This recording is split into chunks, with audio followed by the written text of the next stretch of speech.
করাত চিনেননি আপনারা? করাত দিয়ে গাছ কাটে না, এই করাত। হাদিসের বর্ণনা, ফাশাক্কা রাসাহু, বাদশা ওই পাদ্রীর মাথাটা দুই ভাগ করে ফেলছে করাত দিয়া। ফাওয়াকা শিক্কা, ওই মাথার দুইটা খণ্ড দুই পাশে এইভাবে ভরে রয়েছে। মুসলিম শরীফের বর্ণনা 3005 নাম্বার হাদিসে আল্লাহ নবীর ইরশাদ, নবীজি বলেন, কানা মালিকুন ফিমান কানা ক্বাবলাকুম, তোমাদের পূর্বের জামানায় এক বাদশা ছিল।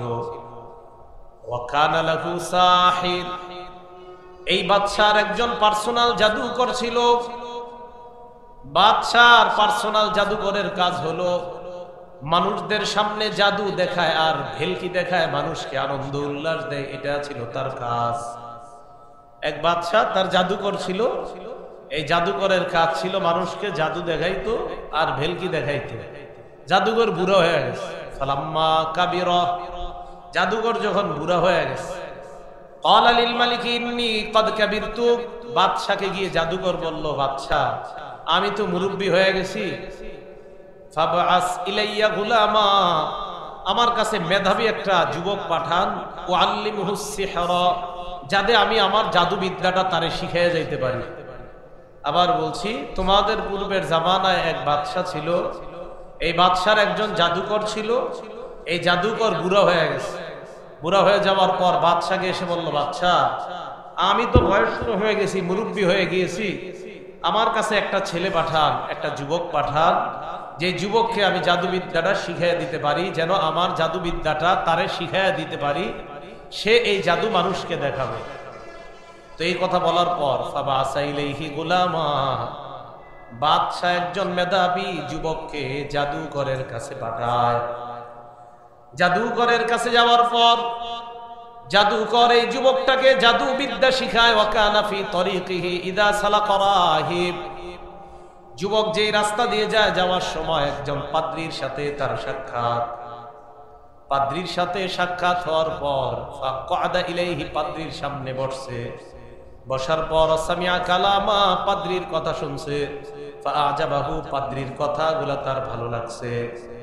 যুবক যখন জাদুকরের কাছে যায়, যাওয়ার সময় রাস্তার মধ্যে একজন পাদ্রী পাদ্রীর কাছে বসছে। বসার পর পাদ্রীর কথা শুনছে, শোনার পর যুবকের ভালো লাগছে। এইভাবে চলতেছে। তো পাদ্রীর কাছে বসলে একটু দেরি হয়ে যায়। হাদিসের মধ্যে আসছে, ওয়া কানাল গুলামু ইদা আতাস সাহিরা, গোলাম যখন জাদুকরের কাছে যাইতো, যাওয়ার সময় মাররা বির রাহিব, পাদ্রীর পাশ দিয়ে যাইতো।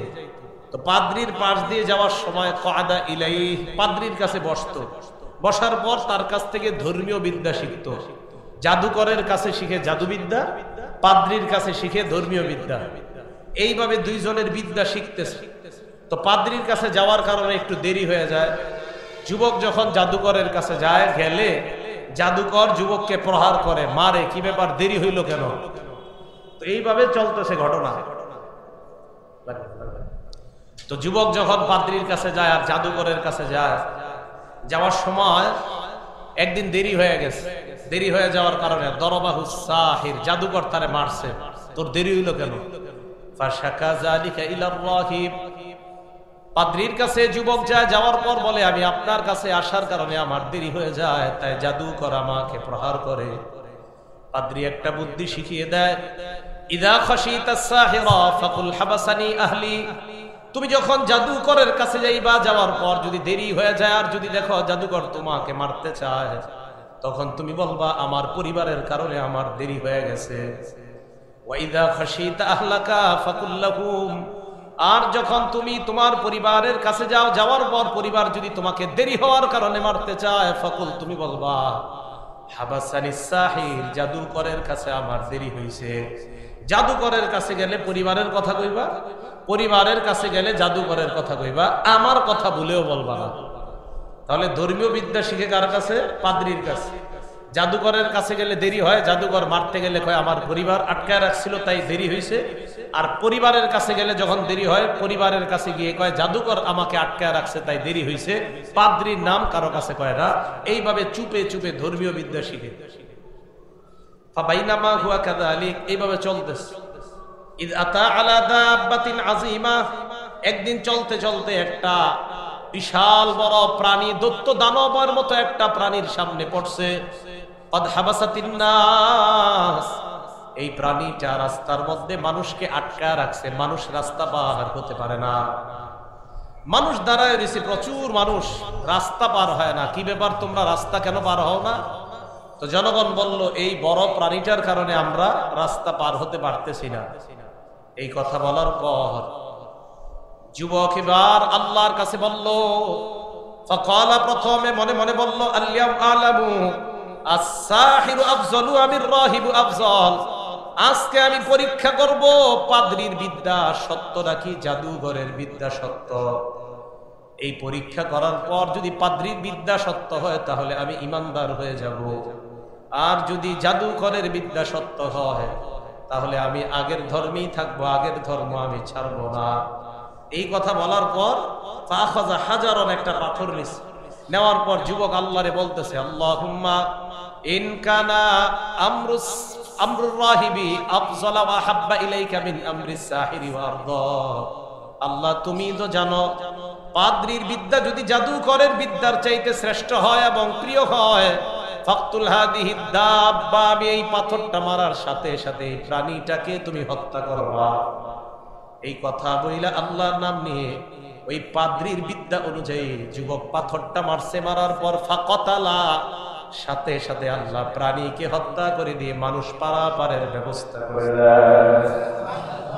মারছে, মারার পর মারা গেছে প্রাণীটা, মানুষ পার হয়ে গেছে। তো মানুষ যখন পার হয়েছে, যুবক আসছে পাদ্রীর কাছে, যুবকের এবার বিশ্বাস বাইরে গেছে। যুবক পাদ্রীর কাছে আইসা ব্যাপারটা জানাইছে, এমন এমন ঘটনা। পাদ্রী যুবককে বলল, আল্লাহু মানতা আফজালু মিন্নি, আজকে তুমি আমার চাইতে শ্রেষ্ঠ, আমি আর শ্রেষ্ঠ না এখন, তাই কি তুমি শ্রেষ্ঠ। কদ বালাগা মিন আমরিকা মা আরা, আমি এখন দেখতেছি আমার চাইতে তোমার মর্যাদা অনেক বেশি, তুমি অনেক শ্রেষ্ঠ। তবে মনে রাখবা, এই শ্রেষ্ঠত্বের কারণে, বিদ্যার কারণে, ইলমের কারণে আর ঈমানের কারণে ইন্নাকা সাতুবতালা, তোমাকে পরীক্ষা করা হবে। কি করা হবে? পরীক্ষা। এই হাদিস দ্বারা বোঝা যায়, কোন মানুষ ঈমান আনার পর ওই ব্যক্তির প্রস্তুতি থাকা দরকার যে ঈমান আনার কারণে আমার জীবনে পরীক্ষা আসতে পারে। মুমিন যারা, তারা এই বিশ্বাস রাখা, সর্বদা এই প্রস্তুতি নিবে ঈমানদাররা, যে যে কোনো সময় আমার উপরে ঈমানের কারণে পরীক্ষা আসতে পারে। এই বিশ্বাস সর্বদা একজন ঈমানদারের থাকা চাই। তো এই অবস্থা চলতেছে। পাদ্রী বলে দিল, ইন্নাকা সাতুবতালা, তোমাকে পরীক্ষা করা হবে। এবার পাদ্রী সাথে সাথে এই কথাটা বলছে, ফাইনিবতুলিতা, তোমাকে যদি পরীক্ষা করা হয়, ফালা তাদুল্লা আলাইয়া, আমার নামটা তুমি কাউকে বলবা না। এতটুকু বুঝছেন সবাই? আমার নামটা কাউরে বলবা না। তোমাকে যদি পরীক্ষা করা হয়, তোমাকে যদি প্রহার করা হয়, মারা হয়, কেউ যদি তোমাকে প্রহার করে ঈমান আনার কারণে, তো তুমি তো বলতে বলতে এমন হইতে পারে যে বলতে পারো আমার কারণে আজকে তুমি ঈমানদার, এই কথাটা তুমি কাউরে বইলো না। যাক, এইভাবে চলতেছে। ওয়াকানাল গোলাম ইব্রিউল আকমাহা ওয়াল আবরাসা ওয়া ইউদাবি মিন সাইরিল আদাওয়া। জন্মন্ধ যারা, জন্মগতভাবে অন্ধ, তাদের চোখের উপর যুবক যদি আল্লাহর নামে হাত দেয়, সাথে সাথে তার চোখ ভালো হয়ে যায়। যাদের শরীরে কুষ্ঠরোগ, তাদের শরীরে হাত রাখলে আল্লাহর নামে আল্লাহ পাক ওই অসুস্থ ব্যক্তিকে সুস্থ করে দেয়। শুধু তাই নয়, এমন কোন রোগ নাই, যত রোগ বিমারি হয়, সমস্ত রোগ বিমারি হওয়ার পর যুবক আল্লাহকে বলা মাত্র আল্লাহ তার দোয়া কবুল করে ওই অসুস্থ ব্যক্তিকে সুস্থ করে দেয়। এই চলতেছে অবস্থা। ওয়াকানা জালিসুল লিল মালিকি কদ আমিয়া সামিআ জালিসুল লিল মালিক, বাদশার একজন একান্ত ঘনিষ্ঠ ব্যক্তি ছিল অন্ধ। বাদশার ঘনিষ্ঠ ব্যক্তি ছিল অন্ধ। কোন বাদশা? যেই বাদশা এই যুবককে পাঠাইছে জাদুকরের কাছে জাদুবিদ্যা শিখার জন্য। ঘনিষ্ঠ যে অন্ধ ব্যক্তি, এই অন্ধ ব্যক্তির কাছে সংবাদ গেছে, একটা ছেলে নাকি অন্ধদের জন্য আল্লাহর কাছে দোয়া করলে আল্লাহ নাকি চোখ ফিরিয়ে দেয়। তাই নাকি? হ্যাঁ। এই কথা শুই না ওই ব্যক্তি, অন্ধ ব্যক্তি, প্রচুর পরিমাণ হাদিয়া নিয়া যুবকের কাছে আসছে। আসার পর ওই যুবককে বলতেছে, মা হা হুনা লাকা আজমা, এই জায়গায় যত হাদিয়া উপঢৌকান দেখো সব তোমার। যুবককে কয় ইনান্তা সাফাইতানি, তুমি যদি আমাকে আরোগ্য দিতে পারো, আমার চোখ যদি ভালো হয়ে যায়, এই পুরস্কার সব তোমার। যুবক যে জবাবটা দিছে এটা আমাদের মুসলমানের জন্য শিক্ষা। যুবক জবাব দিলেন, লা আশফি আহাদা ইন্নামা ইয়াশফিল্লাহ, আমি কাউকে আরোগ্য দিই না, আরোগ্য দেওয়ার মালিক একমাত্র কে? আমি আরোগ্য দিই না, আমি সুস্থ করি না, সুস্থতা দেওয়ার মালিক আল্লাহ। এই কথা বলার পর যুবক বলল, ফাইন আমানতা বিল্লাহ, তুমি যদি আল্লাহর উপর ঈমান আনো, দাউতুল্লাহ, তাহলে আমি দোয়া করতে পারি, শাফাক আল্লাহ, আল্লাহ তোমাকে সুস্থ করে দিবে। ফাআমানা বিল্লাহ, সাথে সাথে ওই অন্ধ ব্যক্তি ঈমান আনছে, আনার পর উনি আল্লাহর কাছে দোয়া করলেন, আল্লাহ তুমি এই অন্ধ মানুষটাকে তুমি তাড়াতাড়ি চোখ ফিরিয়ে দাও। যেই মাত্র ওই অন্ধ ব্যক্তি বাদশার ঘনিষ্ঠ সহচর ঈমান আনছে, সাথে সাথে যুবক দোয়া করার কারণে আল্লাহ পাক রব্বুল আলামিন তার দুই চোখের দৃষ্টি ফিরিয়ে দেয়। চোখ ফিরে পাওয়ার পর এবার এই অন্ধ ব্যক্তি কই গেছে? বাদশার কাছে গেছে। তো এতদিন একটা মানুষ অন্ধ আপনাদের এই জায়গায় আসে, হঠাৎ যদি চোখ ফিরে আসে, আপনাদের তো একটা অবাক লাগার বিষয়। কি ব্যাপার? ওয়াকানা জালাসা কামা ইয়াজলিসু, যেইভাবে আগে বসতো ওই চেয়ারটা গিয়ে বসছে। বাদশার একান্ত ঘনিষ্ঠ ব্যক্তিটা যেইভাবে আগে গিয়ে চেয়ারে বসতো ওইভাবে গিয়ে,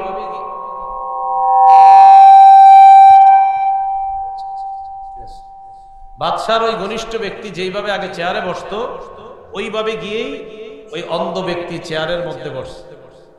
চেয়ারে বসার পর তো বাদশা হঠাৎ দেখে কি তার চোখ ফিরে পাইছে। ঘটনা কি? প্রশ্ন করলো, মান রদ্দা আলাইকা বাসারাক, কি ব্যাপার, তোমার চোখ কে ফিরিয়ে দিল? অন্ধ ব্যক্তি জবাব দেয়, রব্বি, আমার রব ফিরায় দিচ্ছে। এইবার বাদশা কি প্রশ্ন করে দেখেন, অবিবেচকের মতো প্রশ্ন। মূর্খ মানুষ এই জাতীয় প্রশ্ন করতে পারে। বাদশা জবাবে বলে, আলাকা রব্বুন গায়রি, আমি ছাড়াও কি তোমার কোন রব আছে?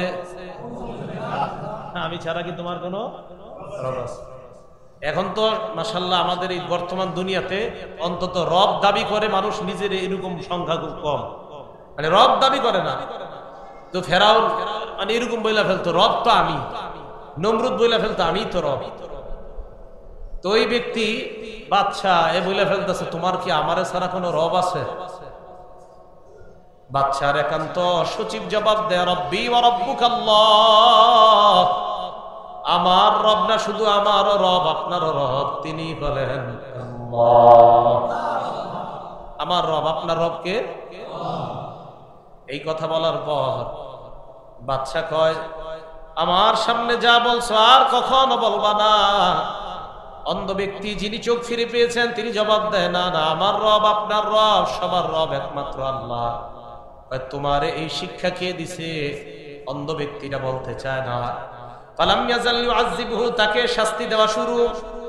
এত নির্মম নিষ্ঠুর ভাবে নির্যাতন করতে লাগলো। এক পর্যায়ে হাত্তা দাল্লা আলাল গুলাম, বাদশার একান্ত ওই ব্যক্তিটা গোলামের কথা বলে দিস যে ওই যুবক, যেই যুবককে আপনি জাদু বিদ্যা শিখাইতে পাঠিয়েছেন, ওই যুবক আল্লাহর কাছে দোয়া করছে, তার কারণে আমি আমার চোখ ফিরে পেয়েছি। ফাজি আবিল গোলাম, যুবককে ডাক দেয়। ডাক দেওয়ার পর বাদশা বলল, কি ব্যাপার, তুমি নাকি এইভাবে তার চোখ ফিরিয়ে দেওয়ার ব্যবস্থা করেছো? কিভাবে করেছো আমাকে একটু বলো। বাদশা কয়, বুঝতে পারছি, কদ বালাগা মিন আমরিকা মা তুদরিকুল আকমাহা ওয়াল আবরাস, মনে হয় জাদুবিদ্যা তুমি এতটা পারদর্শিতা অর্জন করছো, এখন তুমি জাদুর মাধ্যমে মানুষের চোখ ফিরিয়ে দিতে পারো। তোমার মনে হয় জাদুবিদ্যা এত সুন্দরভাবে রপ্ত হয়েছে যে জাদুর মাধ্যমে এখন মানুষের চোখ ফিরিয়ে দিতে পারো। জাদুর মাধ্যমে তুমি এখন কুষ্ঠ রোগীকে ভালো করো না। যাক, খুব ভালো হয়েছে যে জাদুবিদ্যা তোমার কাজে লাগছে। যুবক জবাব দেয়, লা আশফি আহাদা, আমি কোন জাদুবিদ্যার মাধ্যমে কাউকে আরোগ্য দেই না। ইন্নামা ইয়াশফিল্লাহ, আরোগ্য দাতা একমাত্র আল্লাহ। আরোগ্য দাতাকে এই কথা বলার পর ফালাম ইয়াজাল ইউআযিবুহু, যুবককে আটকায় আটকায় প্রহার করা শুরু করে। বলো, তুমি কোত্থেকে জানলা? জাদুকর তো তোমাকে এমন বিদ্যা শিখায় না যেই বিদ্যা আমার ছাড়া অন্য কোন রবের শিক্ষা দেয়। জাদুকর তো তোমাকে এই শিক্ষা দেয় নাই। তাহলে তুমি সত্যি করে বলো, এই শিক্ষা তুমি কোথায় পাইলা? এক পর্যায়ে হাত্তা দাল্লা আলা রাহিব, নির্যাতন সহ্য করতে না পেরে পাদ্রীর কথা বলে দিছে। ওই পাদ্রী আমাকে শিক্ষা দিছে। ফাজিআ বির রাহিব, পাদ্রীকে আনা হয়। আনার পর পাদ্রীকে বাচ্চা প্রশ্ন করলো, ইরজি আন দীনিক, তুমি তোমার ধর্ম থেকে ফিরে আসো। যদি ধর্ম থেকে ফিরে না আসো তাহলে তোমার অবস্থা খারাপ হবে। ফাবা, পাদ্রী সরাসরি অস্বীকার করে, অসম্ভব, আমার পক্ষে ধর্ম ছাড়া সম্ভব না, ধর্ম ছেড়ে দিতে পারবো না, এটা অসম্ভব। এই কথা বলার পর বাদশা ফাদা বিল মিশার, এই জায়গাটা মন দিয়ে শুনুন। মিশার মানে হলো করাত। করাত, করাত চিনেননি আপনারা? করাত দিয়ে গাছ কাটে না, এই করাত। করাত আনছে, আনার পর দেখেন কি বলছে হাদিসে, ফাওয়াদা আল মিশার আলা মাফরিকি রাসিহি, মাথার এই তালুতে করাতটা রাখছে এবার। রাখার পর কয় তাড়াতাড়ি দিন ছাড়াও, কয় অসম্ভব। চিন্তা করেন, করাত।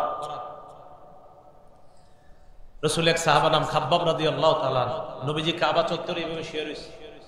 হযরত খাব্বাব আয়েশা কয় আল্লাহ তাদউল্লাহ লানা ইয়া রাসূলুল্লাহ, হুজুর আমগো জন্য একটু দোয়া করেন না। কয় কি হইছে? নির্যাতন আর সইতে পারতাছি না হুজুর। নবীজির চেহারা মুবারক লাল হয়ে গেছে। যাওয়ার পর কয় খাব্বাব, আগের দিনের ইমানদারদের ঘটনা মনে হয় তোমার জানা নাই। ওই ইমানদারদের মাথা বরাবর করাত রাখার পরেও তারা ঈমান কখনো ছাড়ে নাই। বাদশা পাদ্রীর মাথার এই বরাবর করাত রাখার পর যেই মাত্র করাত দিয়ে তার মাথাটা নিখণ্ডিত করবে, কি মজবুত ঈমান। পাদ্রী জবাব দেয় অসম্ভব, যে ঈমান আনছি আল্লাহর উপরে, ঈমান ছাড়া সম্ভব না। হাদিসের বর্ণনা, ফাশাক্কা রাসাহু, বাদশা ওই পাদ্রীর মাথাটা দুই ভাগ করে ফেলছে করাত দিয়া। ফাওয়াকা শিক্কা, ওই মাথার দুইটা খণ্ড দুই পাশে এইভাবে পড়ে রয়েছে। ফাজিআ বিজালিসিল মালিক, এবার ওই বাদশার একান্ত সচিবকে আনছে, যেই সচিবের অন্ধ চোখ আল্লাহ ভালো করে দিছে। তাকে আনার পর তার মাথা বরাবর করাতটা রাখছে। করাত রাইখা কয় তোমার ওই অবস্থা হবে আগের জনের যে অবস্থা। ইরজিআন দীনিক, ধর্ম থেকে তুমি ফিরে আসবা, নাকি তার মাথার মতো তোমার মাথাটা দুই টুকরা করব। একবার ভাবেন, এক ইমানদারের মাথায় করাত, আর এক ইমানদারের মাথার দুইটা টুকরা দুই পাশে পড়া আর দেখাইতেছে। তাই তোর অবস্থা হবে, এই যে মাথা দুইটা যেভাবে আছে তোর অবস্থা হবে। ঈমান ছাড়বি?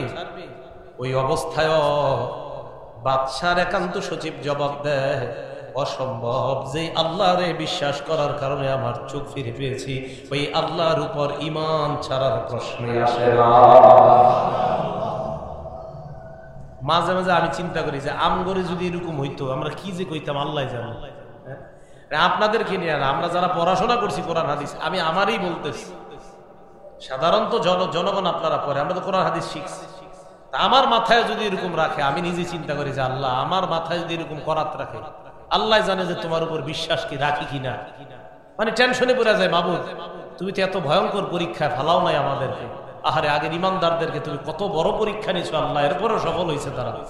আর এখন আমরা 10 টাকার কাছে ইমান বিক্রি করে দিই, 5 টাকা 10 টাকার কাছে ইমান বিক্রি। বাদশার একান্ত সচিবের মাথায় এইভাবে করাত রাখার পর মোট কয়জন ইমানদার? 3জন। বুঝছেন তো কারা কারা? একজন পাদ্রী, আরেকজন এই বাদশার ওই যে সচিবটা যার চোখ ফিরে পাইছে, আরেকজন ওই যুবক। তো যুবক দেখতেছে সব। এবার বাদশার একান্ত সচিবের মাথায় এইভাবে করাত রাখার পর ফাশাক্কা রাসা, তার মাথাটা দুই ভাগ। ফাওয়াকা শিক্কা, দুইটা টুকরা দুই ভাগে পড়ে আছে, মোট 4টা। আগের জনের মাথার 2 টুকরা, এবার এই 2 টুকরা। যুবককে ডাক দিয়ে কয় দিন থেকে ফিরে আসবে কিনা, বল ঈমান ছাড়বে কিনা।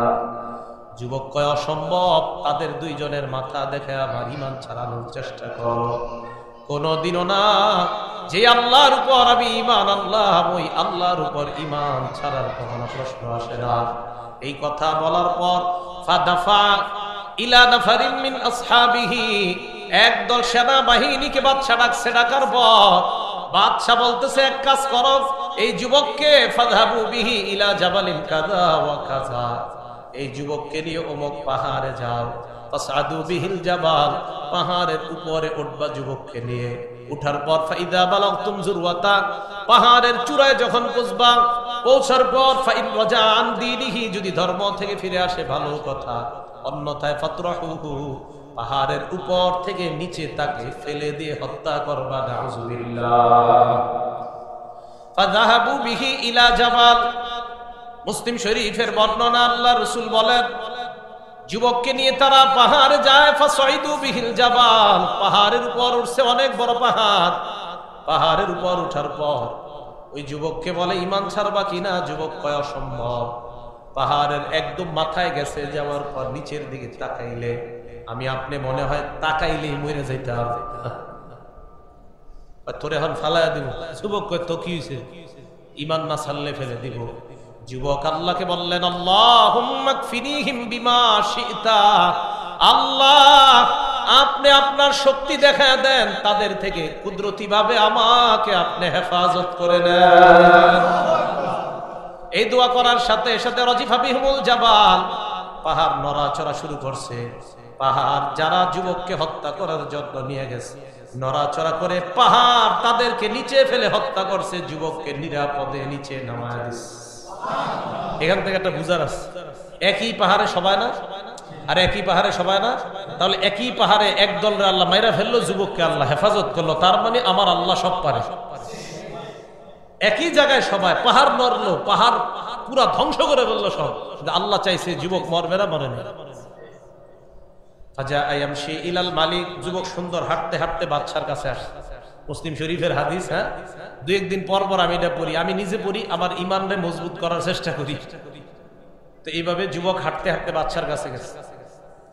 যাওয়ার পর বাদশা কয় ঘটনা কি? তুমি তো আসার কথা না, যারা আসার কথা তারা কই? তুমি তো আসার কথা না, যারা আসার কথা তারা কোথায়? হাদিসের বর্ণনা, মা ফাআলা আসহাবুকা, কোথায় আমার সৈন্যবাহিনী কই, তোমার সাথে যারা গেছে? যুবক জবাব দিল, কি দেখেন আমাদের জবাবগুলো সব ক্ষেত্রে এমন হওয়া উচিত। যুবক কয় কাফানিহিমুল্লাহ, তাদের থেকে আল্লাহ আমাকে হেফাজত করেছেন, আল্লাহ আমাকে তাদের বিরুদ্ধে যথেষ্ট হেফাজত করে তোমার কাছে আল্লাহ আবার এনেছেন। মানে যাদেরকে আমারে মারতে পাঠাইছো, যাদেরকে আল্লাহ তাগরে মারছে, আর আমারে আল্লাহ নিরাপদে তোমার কাছে পাঠিয়ে দিয়েছে। তাই আরেক দল সেনা বাহিনী ডাকছে, ডাকার পর দাফা ইলা নাফারিম মিন আসহাবিহি, তাদেরকে দিল, দেওয়ার পর বলল ইযহাবু বিহি ইলাল বাহ, এই যুবককে নিয়ে অমুক সমুদ্রে যাও। যাওয়ার পর ফাহমিলুহু ফি কুরকুর, একটা নৌকার মধ্যে তাকে উঠানোর পর তাওয়াসসাতু বিহিল বাহ, ওই জাহাজ বা নৌকাটা নিয়ে সমুদ্রের মাঝখানে যাবা। যাওয়ার পর ফাইন রাজা আন দীনিহি, তাকে বলবা ঈমান ছাড়ার জন্য, ঈমান ছাড়লে ভালো কথা, ঈমান না ছাড়লে ফাকযিফুহু ফিল বাহ, সমুদ্রের মধ্যে তাকে ডুবিয়ে হত্যা করবা। বলেন নাউযুবিল্লাহ। জাহাজ নিয়ে সমুদ্রের মাঝখানে গেছে। যাওয়ার পর যুবক আল্লাহকে বললেন আল্লাহুম্মা কফিনিহিম বিমা শি'তা, আল্লাহ তাদের বিরুদ্ধে আপনি যেইভাবে ইচ্ছা যথেষ্ট হয়ে আমাকে সাহায্য করেন, এগুলারে শেষ করে আমাকে আপনি হেফাজত করেন। হাদিসের বর্ণনা, ফানকাফাত বিহিমুস সাফিনা, জাহাজ তাদেরকে উল্টায়া দিল। আমি চিন্তা করি, জাহাজ যে উল্টাইলো, জাহাজে এ ছিল না, যুবকও ছিল না, জাহাজ উল্টায়া দিল। উল্টানোর পর তারা মারা গেছে। কুদরতি ভাবে আল্লাহ যুবককে নদীর কিনারায় পৌঁছায় দেয়। বিশ্বাস বাড়ান, ইয়াকিন বাড়ান যে আল্লাহ সব পারে। এজন্য আপনি যেন কোনোদিনও ভুল না হয় গাড়িতে উঠা দোয়া পড়তে, আপনার যেন ভুল না হয়। আপনি ইয়াকিন রাখবেন আমি দোয়া পড়তেছি, আমি সব রাসূলের সুন্নাত ঠিক মতো পালন করে আমি গাড়িতে উঠছি, এরপরে যদি আমার আল্লাহ আমারে নিয়ে যায় আমি শহীদ হয়ে যাবো, কিন্তু আমি সব ঠিক মতো আদায় করে উঠছি। আমার আল্লাহ চাইলে সবাই শেষ হয়ে গেল, আমি বেঁচে থাকবো। আল্লাহ যা চায় তাই করেন, এটা আল্লাহর ইচ্ছা। তো এ যুবক ফাজা ইয়ামশি ইলাল মালিক, একদম হাঁটতে হাঁটতে আবার বাদশার কাছে আসছে। বাদশা কয় ঘটনা কি? তুমি তো আসার কথা না, যারা আসার কথা তারা কই? আমি কি বলবো, আপনি যাদেরকে পাঠাইছেন মারতে, আমি দেখলাম জাহাজ তাদেরকে উল্টাইয়া ডুবাইয়া দিল। তুমি? আমি দেখলাম আমি সমুদ্রের কিনারায় আপনার কাছে আবার আসছি। মুসলিম শরীফের হাদিস, সহিহ ইবনে হিব্বানেও আছে হাদিসটা, মুসলিম শরীফে লম্বা করে ইমাম মুসলিম আনছেন। হাদিসের বর্ণনাকারীর নাম সুহাইব রাদিয়াল্লাহু তাআলা, সুহাইব সদ দিয়া সুহাইব, ওনার থেকে বর্ণনা। রাসূল সাল্লাল্লাহু আলাইহি সাল্লাম বলেন, যুবক বাচ্চারে একটা বুদ্ধি দিল। কি বুদ্ধি? যুবক বাচ্চারে কয়, বাচ্চা ইন্নাকা লাস্তা বিকাতিলি, আপনি আমারে মারতে পারতেন না। বাচ্চা কয় কেন? যুবক কয়, হাত্তা তাফআলা মা আমুরুকা বিহি, আমি আপনাকে একটা সাজেশন দিব, আমার সাজেশন যদি আপনি ফলো করেন আমাকে মারতে পারবেন, অন্যথায় আমাকে মারতে পারবেন না। ওইটা আবার কি কথা? হ্যাঁ, আমি একটা সাজেশন দিব, এটা ফলো করলে আমাকে মারতে পারবেন, অন্যথায় আমাকে মারতে পারবেন না। বাচ্চা কয়, ওয়ামা যাকা, এটা আবার কি সাজেশন? যুবক বলে, তাজমাউন নাসা ফি সাঈদিন ওয়াহিদিন, মানুষদেরকে আপনি একটা মাঠের মধ্যে উপস্থিত করবেন, ওয়া তাসলুবুনি আলা জিজঈন, আমাকে একটা কাঠের শুলির মধ্যে চড়াইবেন, চড়ানোর পর সুম্মা তাখুযু সাহমাম মিন কিনানাতি, আমার তীর দানি থেকে একটা তীর নিবেন, নেওয়ার পর এই তীরটা আমাকে মারার আগে বলবেন বিসমিল্লাহি রাব্বিল গুলাম, যুবকের রব আল্লাহর নামে এই তীর মারলাম, এই কথাটা বলবেন, যেন আপনার এই কথাটা সব মানুষ শুনতে পায়, তাহলে আমাকে হত্যা করতে পারবেন, অন্যথায় আমাকে মারতে পারবেন না। বাদশা কয়, তাই নাকি? কয় হ্যাঁ।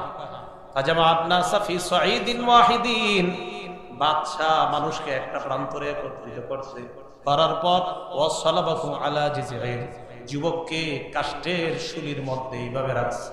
রাখার পর এবার যুবক বাদশাকে ডাক দিয়ে কয়, যে যেটা করছি সেটা করেন, যেটা শিখাই দিছে ওইটাই করেন। তো কি করছে? আখাযা সাহমাম মিন কিনানাতিহি, তার তীরদানি থেকে একটা তীর নিছে, নেওয়ার পর যুবক বলছে, আমি যা যা বলছি তা করেন। এবার ওই যুবককে তীর মারার সময় যুবক বলল, এমন ভাবে বলতে হবে যেন সবাই শুনতে পায়।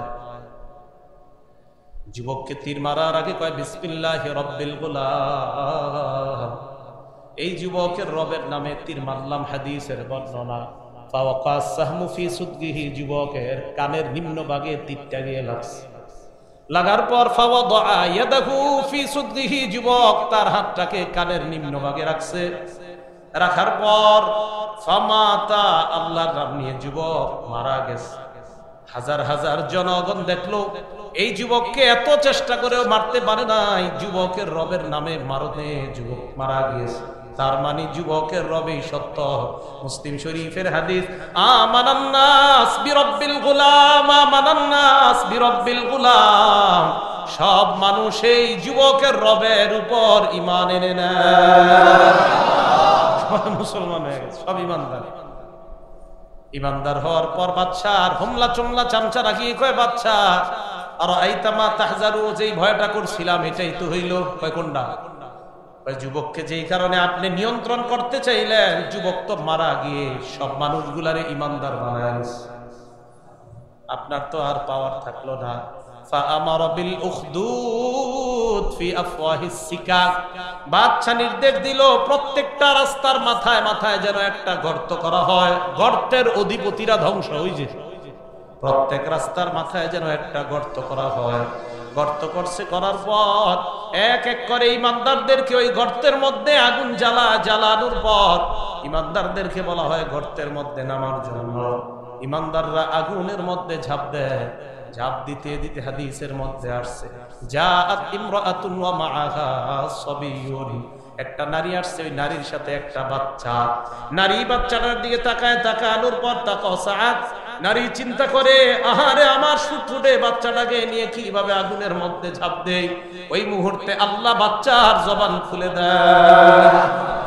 বাচ্চা ডাক দিয়ে কয়, ইয়া উম্মাহ ইসবিরি ফা ইন্নাকি আলাল হক, আম্মা ধৈর্য ধরেন, আপনি হকের উপর আছেন, আগুনে ঝাঁপ দেন, সেখানে আল্লাহর জান্নাত। বাচ্চা কয়, আম্মা আপনি হকের উপরে আছেন, লাভ দেন।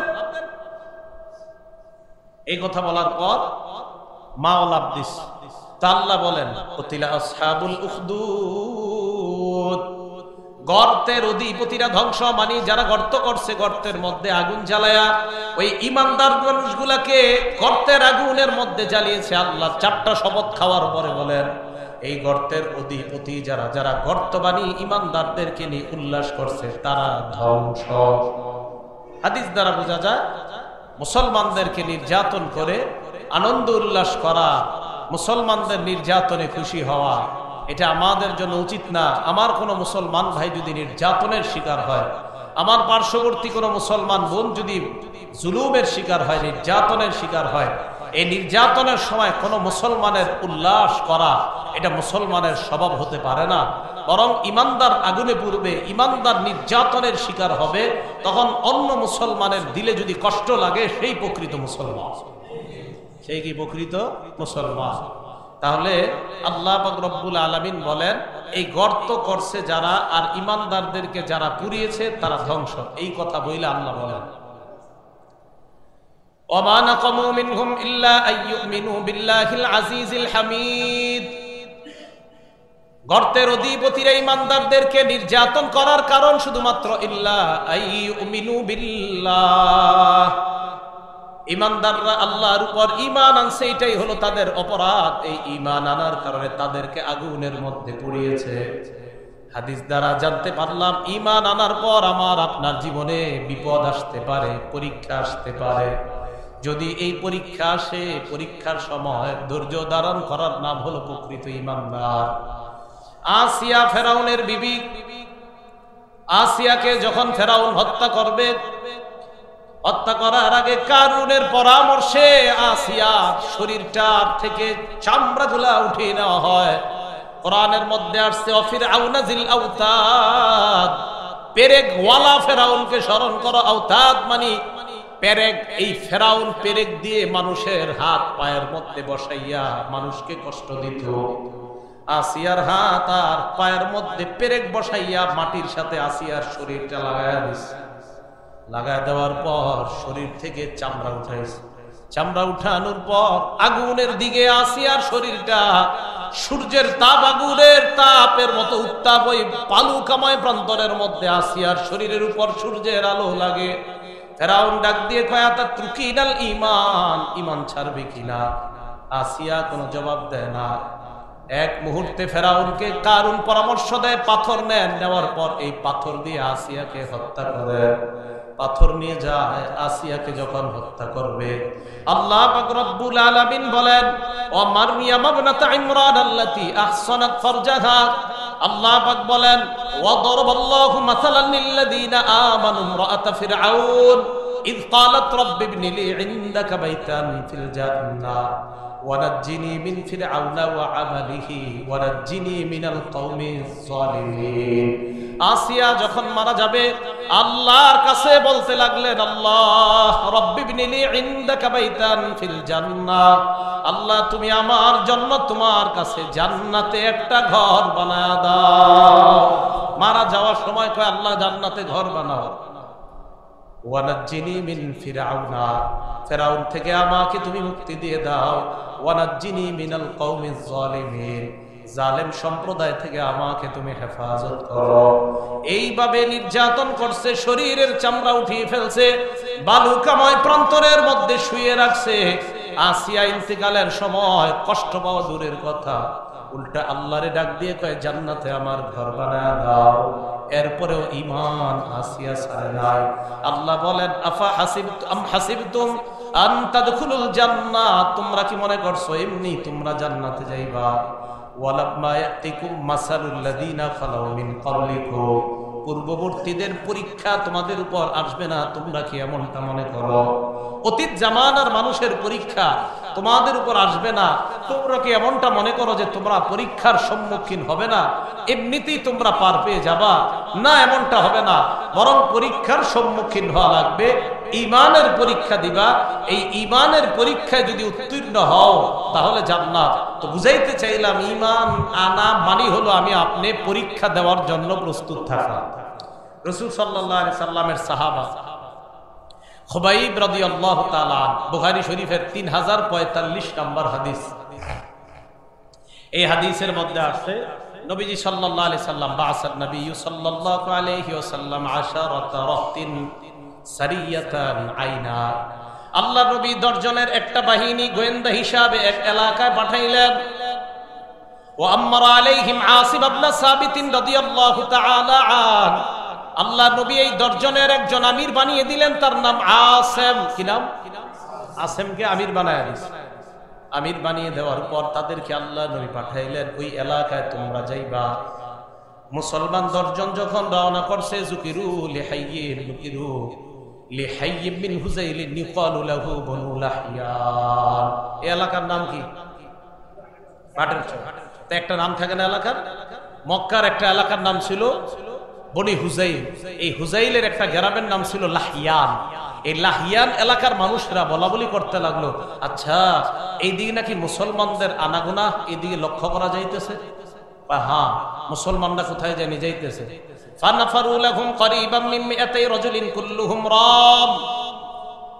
200 জনের তীরন্দাজ একটা বাহিনী, 200 জন তীর নিয়ে মুসলমানদের পিছনে ধাওয়া করছে। 200 জনের তীরন্দাজ বাহিনী মুসলমানদের পিছনে ধাওয়া করছে। মুসলমানদেরকে ধাওয়া করতে করতে ফাক্তাসু আসারহুম, তাদের পায়ের নিদর্শন দেখছে। দেখার পর পাগুলা দেখতে দেখতে পিছনে পিছনে যায়। ওই জামানায় কাফেরদের মেধাও ভালো ছিল। কাফেরদের মেধা কি ছিল? কেন ভালো ছিল? ওই যে মোবাইল চালাইতো না, কি চালাইতো না? মোবাইলে গুনাহ করতো না, আর কি চালাইতো না, গুনাহ করতো না। কি করতো না? এরা দেব দেবী পূজা করতো, হ্যাঁ, আর কোনো গুনাহ করতো না। এই তো এটা খালি শিরিক করতো। আর যেই গুনাহ করার কারণে মেধা কমে, এইগুলো ওই যুগে এতটা ছিল না। এখন তো নজরের গুনার কারণে মানুষের মেধা কমে। কিসের গুনাহ? নজর। গুনাহ যত, মানুষের গুনাহ যত বাড়ে মেধা তত কমে, গুনাহ যত ঝড়ে মেধা তত বাড়ে। মাথায় রাখতে হবে। মাদ্রাসায় যারা পড়েন, হেফজখানার ছাত্ররা, গুনাহ করা যাবে না। বাসায় গিয়ে মোবাইল চালানো যাবে না, আইপ্যাড, ল্যাপটপ, কম্পিউটার, টেলিভিশন, এগুলো চালানো যাবে না। চালাইলে মেধা শেষ। আপনার বাচ্চাকে মোবাইল থেকে দূরে রাখেন, এইগুলোর মেধা শেষ হয়ে যাবে। কয়দিন পরে দেখবেন আপনারে আম্মা কইব, আম্মারে আব্বা কইব। মেধা নষ্ট করেন না ছেলেদের, বাচ্চাদের। গুনাহ থেকে দূরে রাখেন, আল্লাহ হেফাজত করেন। তো কাফেরদেরও মেধা ভালো ছিল ওই জামানায়। কাফেররা 10 জন সাহাবার খালি পায়ের চিহ্ন তাদেরকে অনুসরণ করতেছে, যে হ্যাঁ এই দিক দিয়ে মনে হয়ে গেছে। এখন নিশ্চিত হইল কিভাবে যে এই 10 জনই মনে হয় আমাদের কাঙ্ক্ষিত 10 জন। এই জায়গাটা মন দিয়ে শোনেন কিভাবে নিশ্চিত। যাইতে যাইতে হাত্তা ওয়াজাদু মাআকালাহুম তামারান তাযাওয়াদুহু মিনাল মাদিনা। এক জায়গায় গেল, যাওয়ার পর দেখে খেজুর দেখা যায়, যে খেজুরগুলা মুসলমানরা মদিনা থেকে নিয়ে আসছে। কাফেররা খেজুর দেখে, খেজুরের বিচি দেখে বুঝে ফেলছে এগুলা মদিনার খেজুর।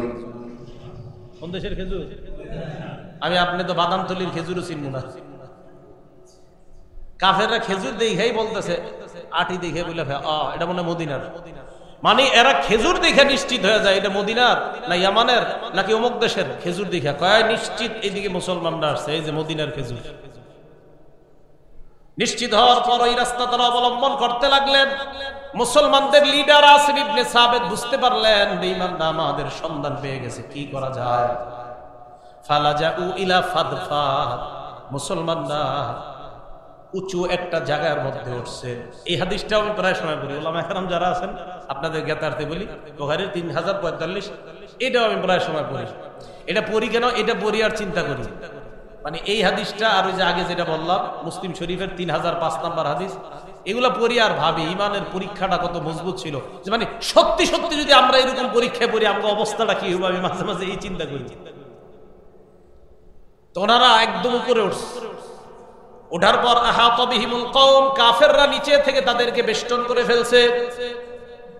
তীর তাক করছে, তাক করার পর কয় আনজিলুনা, নামো, ওয়া আতুনা বিআইদিকুম, সারেন্ডার করো, লা নাকতুলু মিনকুম আহাদা, আমরা তোমাদের কাউকে হত্যা করব না। দেখেন কি কয়, কাউকে হত্যা করব না।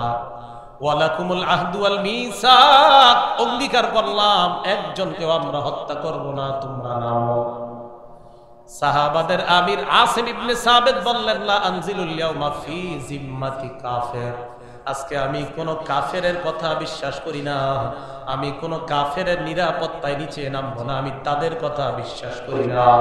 এই কথা বলার পর ফারামাহুম, নিচ থেকে তাদেরকে তীর মেরে কতালু ফি সাবআ, হযরতে আসিম সহ 7 জন মুসলমান তারা শহীদ করে দেয়। কয়জন আছে? কয়জন ছিল? কয়জন বাকি আছে? 3 জন। নিচ থেকে কয় তোমরা 3 জন নামো, মারবো না, কিচ্ছু করবো না।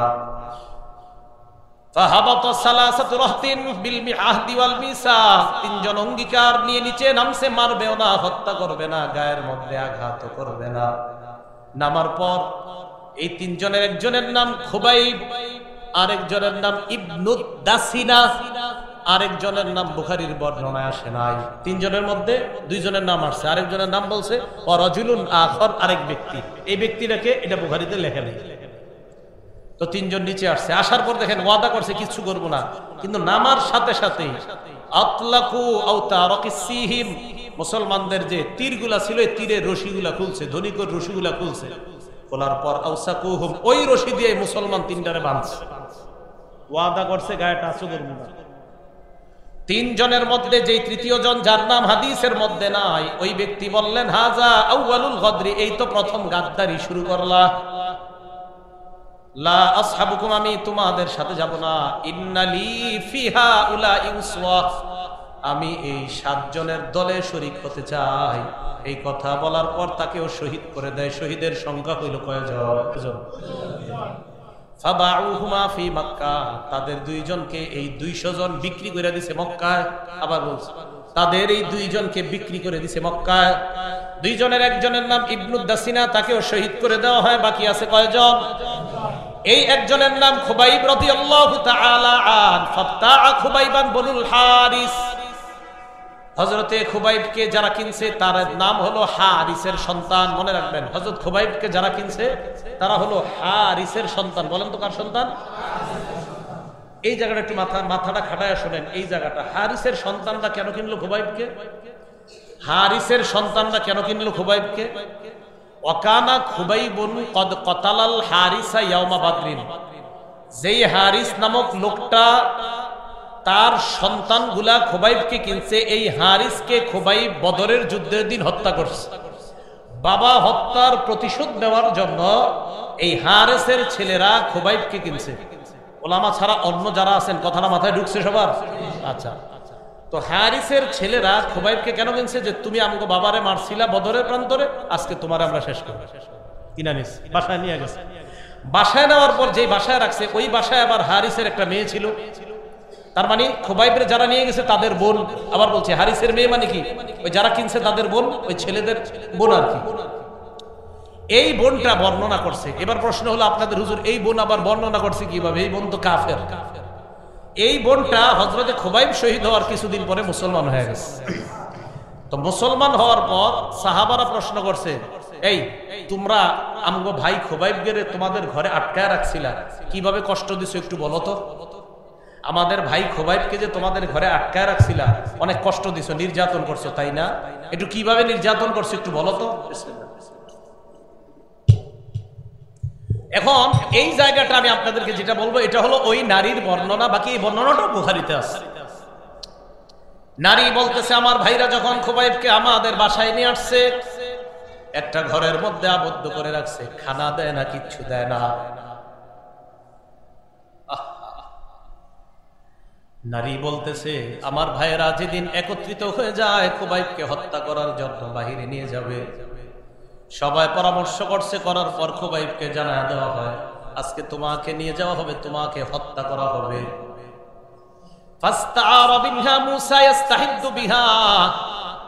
ওই মেয়েটা বলে, খুবাইব আমার কাছে একটা খুর চাইলো। খুর কেন চাইলো? শরীরের অবাঞ্ছিত পশমগুলা পরিষ্কার করার জন্য। খুরটা আমি তাকে দিলাম। দেওয়ার পর হঠাৎ আমি খুবাইবের দিকে তাকায়া দেখি, আখাযা ইবনান লি ওয়া আনা গাফিলা হিনা আতা, আমি দেখি খুবাইবের কোলের মধ্যে আমার বাচ্চাটা বসা। ওয়াল মুসা বিয়াদিহি, খুরটা খুবাইবের হাতে। হাতে খুর, কোলে বাচ্চা। আমার বাচ্চা খুবাইবের কোলে, খুবাইবের হাতে খুর। বাসায় আমার ভাইয়েরা তো নাই।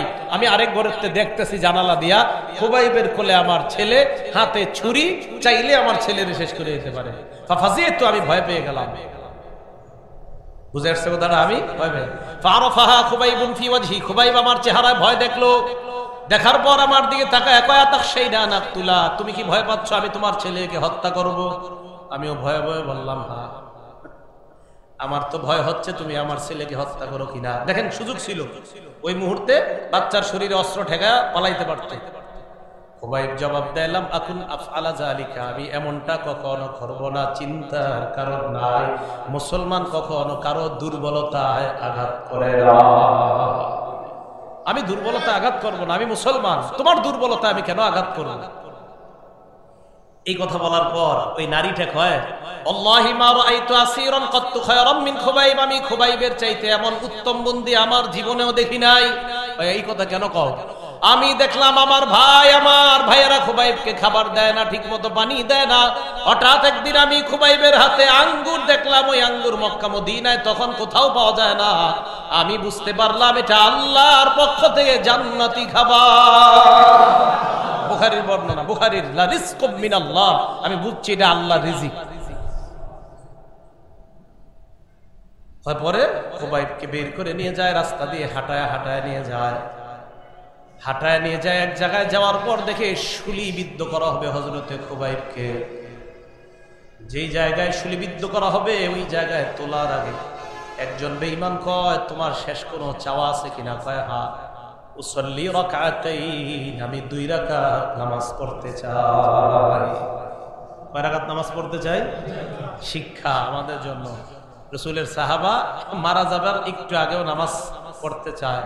হাদিসে আসছে কিয়ামত পর্যন্ত কোনো মুসলমানকে যদি কেউ মারতে চায়, ওই মুসলমান মরণের আগে যদি তাকে কোনো অপশন দেয় তুমি কি চাও, তাহলে খুবাইবের সুন্নত হিসাবে সে বলবে আমি 2 রাকাত নামাজ পড়তে চাই। মনে থাকবে না? আল্লাহ যদি কখনো এমন পরীক্ষায় ফালায় তাহলে শেষে কি পড়তে চাই? 2 রাকাত নামাজ পড়তে চাই। নামাজ সালাম ফিরাইছি। হযরত খুবাইব কাফেরদের দিকে তাকায় কয়, এই তোমরা কি মনে করছো আমি তাড়াতাড়ি নামাজের সালাম ফিরাইছি এই কারণে কি তোমরা অনেক খুশি? কয় শোনো, নামাজে খুব মজা পাইতেছিলাম, কিন্তু নামাজ তাড়াতাড়ি শেষ করছি কেন জানো? দেখেন কি শিক্ষা। আমার ধারণা হইল আমি যদি নামাজ লম্বা করি তোমরা মনে করবা আমি মরণকে ভয় পাই। মুসলমান মরণকে ভয় পায় না, মরবে শুলিতে চড়াবে এই টাইমে কইতাছে আমি মরণকে ভয় পাই না। তোমরা আমারে নিয়ে হাসাহাসি করবা যে আমি নামাজ দেরি করতেছি মরণের ভয়ে। আমি একটা মুসলমান, অন্তত মরার আগেও ইসলাম ধর্ম নিয়ে হাসাহাসি তোমরা করবা, এই সুযোগ দিতে চাই না। তাই নামাজের সালাম ফিরাইলাম। শুলির মধ্যে উঠানোর পর এই জায়গায় ঐতিহাসিকগণ লেখছে যখন শুলিবিদ্ধ করবে প্রথমে উঠাইছে, তো শুলি তো চড়াইয়া মাইরা ফেললি তো হয়, তো উঠানোর পর আপনার এইভাবে 2 দিক দিয়ে প্রথমে তার হাত পা গুলা, ঐতিহাসিকগণ লেখছেন ওর হাত পায়ের ভিতরে পেরেক বসায় কাঠের সাথে শরীরটা লাগাই দিচ্ছে। এইভাবে পেরেক কাটা আনছে, শুয়ে আনছে, পুরা শরীরটা এইভাবে ঘাইছে। ঐতিহাসিকগণ লেখছেন ওই সুয়ুফুত তানহাসু লাহমা, তরবারি দিয়া শরীরটাতে এইভাবে একজন এমন করতেছে, এইভাবে গোস্তগুলা এইভাবে এমন করতেছে, গোস্তগুলা তরবারি দিয়ে কি এমন করে। সব বেঈমানরা তামাশা দেখতেছে। আরে আমি মাঝে মাঝে চিন্তা করি কেমন লাগতেছিল ওনার, একটা মুসলমানকে মারতেছে আর মানুষ তামাশা দেখতেছে চারদিকে। হযরত খুবাইবকে মারার আগে, মানে মারার আগে বলতে আধা মরত গলিয়ে ফেলছে। এক নেতা গিয়ে কয়, খুবাইব তোমার জায়গায় যদি মুহাম্মদকে আমরা রাখি আর তোমাকে যদি ছেড়ে দেওয়া হয় তোমার কি অবস্থা হবে বলো? হযরতে খুবাইব কয়, অসম্ভব। ইউসাবু রাসূলুল্লাহি বিশাউকা, আল্লাহর নবীর শরীরে একটা কাঁটা লাগবে, আমি আনন্দ উল্লাসের মধ্যে থাকবো। মুসলমান কখনো এটা কল্পনাও করতে পারে না। এই জায়গায় মুসলমানের শিক্ষা, আমাদের পরিচয় বিভিন্নভাবে দলীয়গতভাবে বিভিন্ন হয়, কিন্তু আল্লাহ রাসূলের ক্ষেত্রে আমাদের সবার পরিচয়ের নাম হলো আমরা মুসলমান। রাসূল, আল্লাহ, ইসলাম, এদের ক্ষেত্রে আমাদের মূল পরিচয় কি? আমরা মুসলমান। তো হযরত খুবাইব কয়, নবীজির গায়ে একটা কাঁটা লাগবে আর আমি আনন্দ উল্লাসে থাকবো, অসম্ভব। এমন জীবন মুসলমান চায় না। হযরত খুবাইবকে যখন হত্যা করবে, খুবাইব আল্লাহর কাছে বলতে লাগলেন, আল্লাহুম্মা আহসিহি মাদাদা, আল্লাহ আপনি সবগুলারে গইনা রাখেন। ওয়াক্তুল হুম্বা দাদা, মাবুদ এদেরকে আপনি গুনে রাখেন। আমাদের নবী আমাদেরকে পাঠাইছে কাউকে মারার জন্য না, কাউকে হত্যা করার জন্য না। আমরা নিরপরাধ 10টা মুসলমান বের হয়েছিলাম, মারতে মারতে আমার 9টা ভাই শহীদ করে দিছে আল্লাহ। আল্লাহি লা উবালি হিনা উক্তালু মুসলিমা, আল্লাহর কসম আমি মুসলমান অবস্থায় মারা যাই তাই আমার কোনো পরোয়া নাই। আমি মুসলমান অবস্থায় মারা যাইতেছি, আমার কোনো পরোয়া নাই। আল্লাহর কাছে খুবাইব বলতে লাগলেন, আল্লাহুম্মা আহসিহিম আদাদা, আল্লাহ আপনি বেঈমান গুলারে এক এক করে গড়ে রাখেন, অক্তুলহুম বাদাদা, একটা একটা করে আপনি হত্যা করবেন। মাবুদ গো, আপনার নবীদের আমার ব্যাপারে জানায়া দিয়ে বেঈমানরা আমারে অনেক কষ্ট দিয়ে হত্যা করছে, এই কথাটা আপনি আপনার নবীকে জানায়া দেন। এই কথা বলার পর হযরত খুবাইবকে শহীদ করে দেয়। আসিম ইবনে সাবিতের কথা মনে আছে নি? কে কে আসিম ইবনে সাবিত? কে? আমির আমির আমির, ওই যে এই 10 জনের আমির আসিম ইবনে সাবিত, ওই যে উপরে পাহাড়ের উপরে যারে মারছে। এই আসিম ইবনে সাবিত যখন শহীদ, উনি তো আগেই শহীদ হয়ে গেছে। কাফেররা একজনকে পাঠাইছে, আসিম নাকি শহীদ হয়েছে? কয় হ্যাঁ। মক্কার কাফেররা কয় যাও তার শরীরের গোশত আনবা, গোশত দেখা শিওর হবো এটা আসিম কিনা। বেঈমানরা আসছে হযরতে আসিমের শরীরের গোশত নেওয়ার জন্য। যেই মাত্র তার কাছে আসছে, আসার পর আমার নবী আমাদেরকে জানায়া দেয়, আমার আসিমের শরীরে টাচ করার আগে আল্লাহ মৌমাছির মাধ্যমে আমার আসিমকে হেফাজত করে নেয়। বুখারীতে আসছে যে আসিমের লাশ আল্লাহ মৌমাছির পাহারায় হেফাজত করে নিয়েছেন। তাহলে কি শিক্ষা পাইলাম আজকে আমরা? ঈমানের কারণে নির্যাতন, আল্লাহ বললেন ওমা বাকামু মিনহুম ইল্লা আইয়ুমিনু বিল্লাহ, তারা তাদেরকে নির্যাতন করছে, শুধু অপরাধ একটাই, ঈমান আনছে। নির্যাতনের অপরাধটা তাদের কাছে কি ছিল? ঈমান আনা কি কোনো অপরাধ? আর ঈমান আনা অপরাধ, কিন্তু কাফেরদের কাছে ঈমান আনাটা কি হয়েছে? অপরাধ। এই অপরাধের কারণে তাদেরকে শাস্তি দিয়েছে। আমাদের জন্য শিক্ষা, ঈমান আনা মাত্রই আমি আপনি পরীক্ষার সম্মুখীন হওয়া লাগতে পারে। আল্লাহ পাক রব্বুল আলামিন মৃত্যু মরণ পর্যন্ত যেন ঈমানের উপর অটল থেকে ঈমান নিয়ে আমরা কবরে যাইতে পারি, আল্লাহ তৌফিক দান করেন। আমিন। ওয়া আখিরু দাওয়ানা আনিল হামদুলিল্লাহি রাব্বিল আলামিন।